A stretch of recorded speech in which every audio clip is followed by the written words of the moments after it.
ನಮಸ್ತೆ ಸ್ನೇಹಿತರೆ, ಈ ದಿನ ನಾವು 6ನೇ ಜ್ಞಾನಪೀಠ ಪ್ರಶಸ್ತಿ ವಿಜೇತರಾದಂತಹ ಯು.ಆರ್. ಅನಂತಮೂರ್ತಿಯವರ ಬಗ್ಗೆ ತಿಳಿದುಕೊಳ್ಳೋಣ.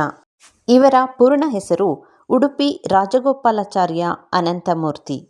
ಇವರು ಜನಿಸಿದ್ದು ಡಿಸೆಂಬರ್ 21, 1932ರಂದು ತೀರ್ಥಹಳ್ಳಿಯ ಮೇಳಿಗೆ ಎಂಬಲ್ಲಿ ಜನಿಸಿದರು. ಇವರ ತಂದೆ ರಾಜಗೋಪಾಲಾಚಾರ್ಯ, ತಾಯಿ ಸತ್ಯಮ್ಮ. ಯು.ಆರ್. ಅನಂತಮೂರ್ತಿಯವರು ಹಲವಾರು ಕೃತಿಗಳು, ಕಥೆಗಳು, ಕಾದಂಬರಿಗಳು, ನಾಟಕಗಳನ್ನು ರಚಿಸಿದ್ದಾರೆ. ಇವರ ಕಾದಂಬರಿಗಳಾದಂತಹ ಸಂಸ್ಕಾರ, ಭಾರತೀಪುರ, ಅವಸ್ಥೆ ಇವುಗಳು ಅತ್ಯಂತ ಹೆಚ್ಚು ಪ್ರಸಿದ್ಧಿಯಾಗಿವೆ. ಭಾರತೀಪುರ ಕಾದಂಬರಿಯು ಆಧುನಿಕ ಪಾಶ್ಚಾತ್ಯ ವಿದ್ಯಾಭ್ಯಾಸ ಪಡೆದ ಸಮಾಜವಾದಿ ಯುವಕನ ಸುಧಾರಣಾ ಧೋರಣೆಯ ಕಥೆಯಾದರೆ, ಅವಸ್ಥೆ ಕಾದಂಬರಿಯು ಭ್ರಷ್ಟ ರಾಜಕಾರಣದ ವಿರುದ್ಧ ಹೋರಾಡುವ ಒಬ್ಬ ಪ್ರಾಮಾಣಿಕ ಸಾಮಾಜಿಕ ರಾಜಕೀಯ ನಾಯಕನ ದುರಂತದ ಕಥೆಯಾಗಿದೆ. ಅನಂತಮೂರ್ತಿಯವರು ಸಂಸ್ಕಾರ ಕಾದಂಬರಿ ಬರೆದಿದ್ದು ಅವರು ಬರ್ಮಿಂಗ್ ಹ್ಯಾಮ್ನಲ್ಲಿ ಉನ್ನತ ಶಿಕ್ಷಣ ಪಡೆಯುತ್ತಿದ್ದ ಸಂದರ್ಭದಲ್ಲಿ. ಅದು ಅವರಿಗೆ ತುಂಬ ಕೀರ್ತಿಯನ್ನು ತಂದುಕೊಟ್ಟ ಕೃತಿ. ಸಂಸ್ಕಾರ ಕಾದಂಬರಿ ಕುರಿತು ದೇಶ ವಿದೇಶಗಳಲ್ಲಿ ಸಾಕಷ್ಟು ಚರ್ಚೆ ನಡೆದಿವೆ. ಈ ಕೃತಿಯನ್ನು ಎ.ಕೆ. ರಾಮಾನುಜನ್ರವರು ಇಂಗ್ಲಿಷ್ ಭಾಷೆಗೆ ಸಕಾಲದಲ್ಲಿ ಅನುವಾದಿಸಿದ್ದು ದೇಶ ವಿದೇಶಗಳನ್ನು ತಲುಪಲು ಕಾರಣವಾಯಿತು. ಈ ಕಾದಂಬರಿ ಮೂಡಿಬಂದ ಹಿನ್ನೆಲೆ ಹಾಗೂ ಕಾದಂಬರಿ ಕುರಿತ ವೈವಿಧ್ಯವಾದ ವಿಮರ್ಶೆ ಬಗ್ಗೆ ಅನಂತಮೂರ್ತಿಯವರು ಹೀಗೆ ಹೇಳುತ್ತಾರೆ. ನನಗೆ 30 ವರ್ಷ ವಯಸ್ಸಾಗಿದ್ದಾಗ ಇಂಗ್ಲೆಂಡ್ನಲ್ಲಿ ಸ್ನಾತಕೋತ್ತರ ಪದವಿ ಓದುತ್ತಿದ್ದ ನಾನು ನನ್ನ ಅಧ್ಯಾಪಕರ ಜೊತೆ ಬರ್ಗ್ಮನ್ನ ಒಂದು ಸಿನಿಮಾ ಸೆವೆಂತ್ ಸೀಲ್ ನೋಡಲು ಹೋಗಿದ್ದೆ. ಆ ಚಿತ್ರದಲ್ಲಿ ಸಬ್ಟೈಟಲ್ ಇರಲಿಲ್ಲವಾದ್ದರಿಂದ ನಾನದನ್ನು ಮಸುಕಾಗಿ ಅರ್ಥ ಮಾಡಿಕೊಂಡಿದ್ದು. ಕೆಲವೊಮ್ಮೆ ಸರಿಯಾಗಿ ಅರ್ಥ ಮಾಡಿಕೊಳ್ಳದಿರುವುದು ಸೃಜನಶೀಲತೆಗೆ ಕಾರಣವಾಗಬಹುದು ಎಂದು ಹೇಳಿದ್ದಾರೆ. ಸಂಸ್ಕಾರ ಕಾದಂಬರಿಯು ಪ್ರಸಿದ್ಧಿಯಾಗಿದ್ದರೂ ಸಹ ಕೆಲವೊಂದು ಟೀಕೆ ವ್ಯಂಗ್ಯಗಳಿಗೆ ಒಳಗಾಗಿದೆ. ಈ ಕಾದಂಬರಿಯು ನಾರಾಯಣಪ್ಪನ ಶವಸಂಸ್ಕಾರದ ಸಮಸ್ಯೆ ಕೇಂದ್ರಿತ ಕಥೆಯಾಗಿದೆ. ನಾರಾಯಣಪ್ಪನು ಬ್ರಾಹ್ಮಣ ಜಾತಿಯ ಹಂಗು ತೊರೆದು ಕುಂದಾಪುರದಿಂದ ಶೂದ್ರ ಕುಲದ ಚಂದ್ರಿಯನ್ನು ಕರೆತಂದು ದೂರ್ವಾಸಪುರದ ಅಗ್ರಹಾರದ ತನ್ನ ಮನೆಯಲ್ಲಿ ದಶಕಗಳ ಕಾಲ ಅವಳೊಂದಿಗೆ ಬಾಳಿದನು. ಅವನು ಬ್ರಾಹ್ಮಣನಾಗಿದ್ದರೂ ಸಹ ಮದ್ಯ ಮಾಂಸ ಸೇವಿಸುತ್ತಿದ್ದನು. ಮದ್ಯ ಮಾಂಸ ಸೇವಿಸಲು ಅಲ್ಲಿನ ಯುವಕರನ್ನೂ ಸಹ ಹುರಿದುಂಬಿಸುತ್ತಿದ್ದನು. ಆದರೆ ಅವನಿಗೆ ಮಕ್ಕಳಿರಲಿಲ್ಲ. ಅವನು ಸತ್ತಾಗ ಶವಸಂಸ್ಕಾರದ ಪ್ರಶ್ನೆ ಎದುರಾಯಿತು. ಸಮಸ್ಯೆ ಬಗೆಹರಿಸಬೇಕಾದ ಪ್ರಾಣೇಶಾಚಾರಿ ಹಲವಾರು ತಲ್ಲಣಗಳಿಗೆ ಒಳಗಾಗುತ್ತಾನೆ. ತಾನು ಕಾಶಿಯಲ್ಲಿ ಓದಿದ ವೇದಾಂತ ಜ್ಞಾನದಿಂದಾಗಲಿ ಅಥವಾ ಅನುಭವದಿಂದಾಗಲಿ ಉತ್ತರ ಕಾಣದೆ ಪರಿತಪಿಸುತ್ತಾನೆ.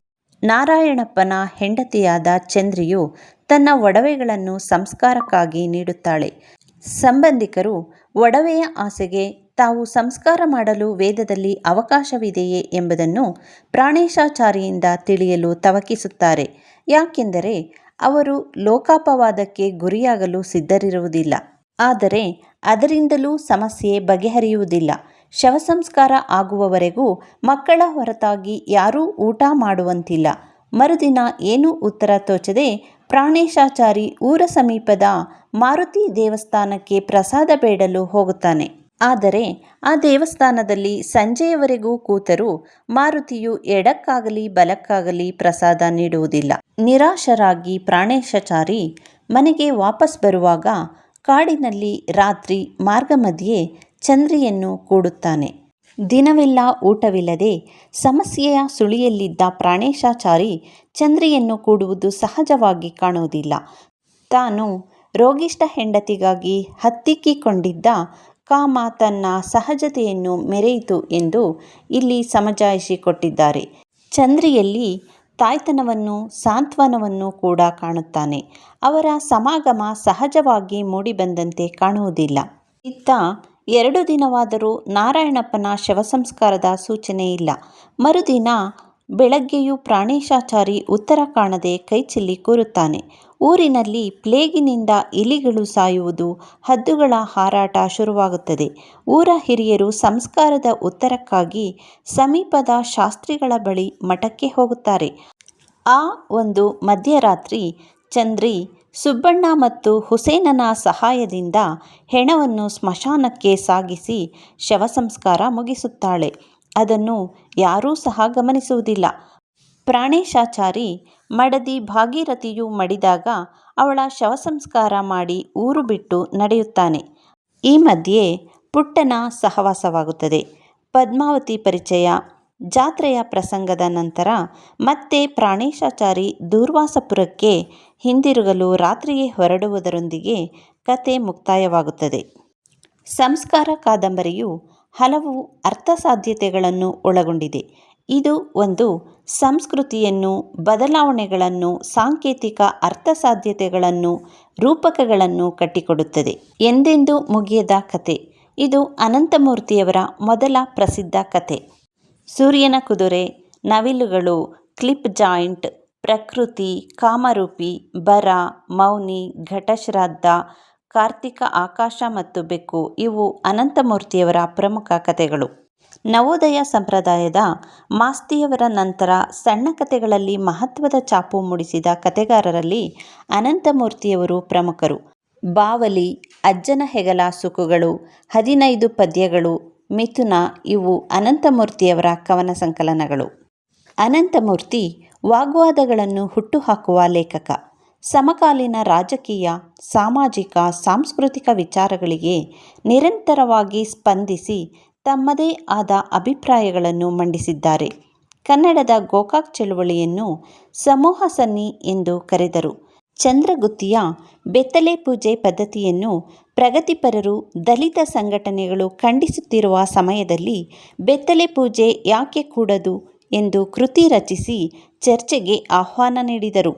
ಪ್ರಜ್ಞೆ ಮತ್ತು ಪರಿಸರ, ಸನ್ನಿವೇಶ, ಸಮಕ್ಷಮ, ಪೂರ್ವಾಪರ, ರುಜುವಾತು ಇವರ ಮಹತ್ವದ ವಿಮರ್ಶಾ ಕೃತಿಗಳು. ಅಡಿಗರ ಕೆಲವು ಕವಿತೆಗಳನ್ನು ಇವರು ವಿಶ್ಲೇಷಿಸಿರುವುದು ಪ್ರಾಯೋಗಿಕ ವಿಮರ್ಶೆಗೆ ಮಾದರಿಯಾಗಿದೆ. ಇಂಗ್ಲಿಷ್ ಉಪನ್ಯಾಸಕರಾಗಿ ತಮ್ಮ ವೃತ್ತಿ ಆರಂಭಿಸಿದ ಅನಂತಮೂರ್ತಿಯವರು ಉಡುಪಿ, ಹಾಸನದಲ್ಲಿ ಕೆಲಕಾಲ ಬೋಧಿಸಿ ಮೈಸೂರು ವಿಶ್ವವಿದ್ಯಾನಿಲಯದ ಇಂಗ್ಲಿಷ್ ವಿಭಾಗದಲ್ಲಿ ರೀಡರ್ ಮತ್ತು ಪ್ರಾಧ್ಯಾಪಕರಾಗಿ ಸೇವೆ ಸಲ್ಲಿಸಿದರು. ಬರ್ಮಿಂಗ್ ಹ್ಯಾಮ್ನಲ್ಲಿ ರಿಚರ್ಡ್ ಹಾಗಟ್ರವರ ಮಾರ್ಗದರ್ಶನದಲ್ಲಿ PhD ಪಡೆದ ಅನಂತಮೂರ್ತಿಯವರು ಬುಕ್ ಟ್ರಸ್ಟ್ ಆಫ್ ಇಂಡಿಯಾದ ಅಧ್ಯಕ್ಷರಾಗಿ, ಕೇಂದ್ರ ಸಾಹಿತ್ಯ ಅಕಾಡೆಮಿಯ ಅಧ್ಯಕ್ಷರಾಗಿ, ಕೇರಳದ ಕೊಟ್ಟಾಯಂ ವಿಶ್ವವಿದ್ಯಾನಿಲಯದ ಕುಲಪತಿಗಳಾಗಿ ಉನ್ನತ ಸ್ಥಾನಗಳಲ್ಲಿ ಕಾರ್ಯನಿರ್ವಹಿಸಿದ್ದಾರೆ. ಜ್ಞಾನಪೀಠ ಪ್ರಶಸ್ತಿ ಪಡೆದ 6ನೆಯ ಕನ್ನಡದ ಮಹತ್ವದ ಲೇಖಕರಾದ UR ಅನಂತಮೂರ್ತಿಯವರಿಗೆ ಹಲವಾರು ಪ್ರಶಸ್ತಿಗಳು, ಗೌರವಗಳು ಸಂದಿವೆ. 1994ರಲ್ಲಿ ಸಮಗ್ರ ಸಾಹಿತ್ಯಕ್ಕೆ ಜ್ಞಾನಪೀಠ ಪ್ರಶಸ್ತಿ ಲಭಿಸಿದೆ. 1995ರಲ್ಲಿ ಮಾಸ್ತಿ ಪ್ರಶಸ್ತಿ, 1998ರಲ್ಲಿ ಪದ್ಮಭೂಷಣ ಪ್ರಶಸ್ತಿ ಹೀಗೆ ಹಲವಾರು ಪ್ರಶಸ್ತಿ ಪುರಸ್ಕಾರಗಳು ಲಭಿಸಿವೆ. ಹೀಗೆ UR ಅನಂತಮೂರ್ತಿಯವರು ಕನ್ನಡದ ಶ್ರೇಷ್ಠ ಕವಿಗಳಲ್ಲಿ ಒಬ್ಬರಾಗಿದ್ದಾರೆ. ಇದಿಷ್ಟು ಅನಂತಮೂರ್ತಿಯವರ ಕುರಿತ ವಿಶೇಷ ಮಾಹಿತಿಯಾಗಿತ್ತು. ಇನ್ನೂ ಹೆಚ್ಚಿನ ಹೊಸ ವಿಷಯಗಳನ್ನು ತಿಳಿಯಲು ನಮ್ಮ ಚಾನಲನ್ನು ಲೈಕ್, ಶೇರ್, ಕಾಮೆಂಟ್ ಹಾಗೂ ಸಬ್ಸ್ಕ್ರೈಬ್ ಮಾಡಿ. ಧನ್ಯವಾದಗಳು.